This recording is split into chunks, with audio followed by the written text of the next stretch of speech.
9.5 级地震有多可怕？相当于 2.7 万颗原子弹引发的海啸横跨太平洋。如果13级地震再次爆发，人类能从中幸存下来吗？各大洲都位于巨大的板块之上，地震是由于这些板块碰撞和相互折叠引起的。人类历史上观测到的最大地震 9.5 级智利大地震，相当于 2.7 万颗广岛原子弹爆炸的威力。巨大的力量使得地球自转的地轴偏移了大约8厘米。美国 NASA 的研究人员通过计算机模拟推演发现，地震过后地球自转速度被拖慢了 1.2 毫秒。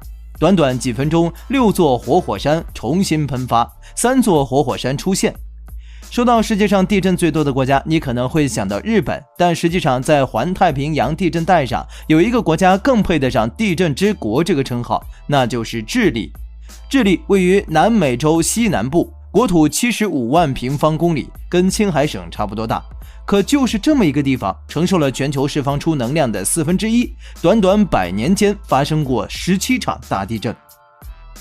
1960年5月22日，一个小男孩在街上走着，他说着地面突然开始晃动了起来，电线开始在空中摇晃，拍打着街边的房屋，房屋的烟囱都在往下掉。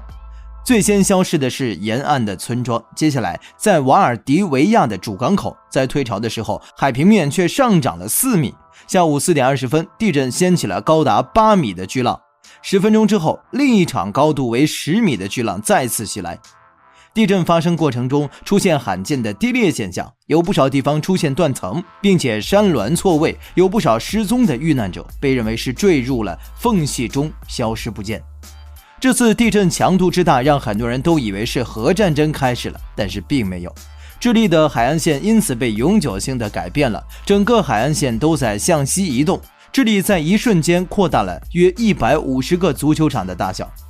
地震之后是海啸，人们看见高达8米的海啸席卷智利西岸。海啸在地震产生的能量的推动下，以每小时数百公里的速度越过太平洋，摧毁了夏威夷的西洛，并在美国西海岸杀死了2个人。1天后，这场海啸到达了日本，摧毁了日本太平洋沿岸的一切木质建筑，杀死了139个人。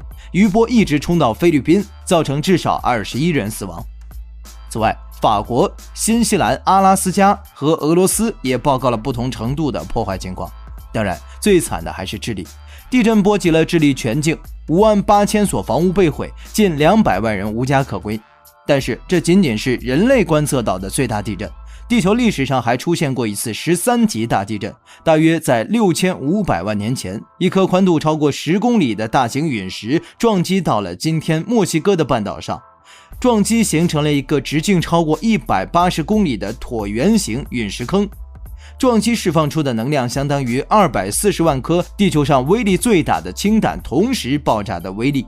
它激发了数十亿吨液化的岩石，海洋掀起几十米高的海浪，上千上万的火山接连喷发，喷出的火山灰漫天蔽日，冲击导致地球上包括恐龙在内的2/3的动物物种灭绝，哺乳动物顺利从爬行动物的手里接下统治地球的权杖，并迅速进化。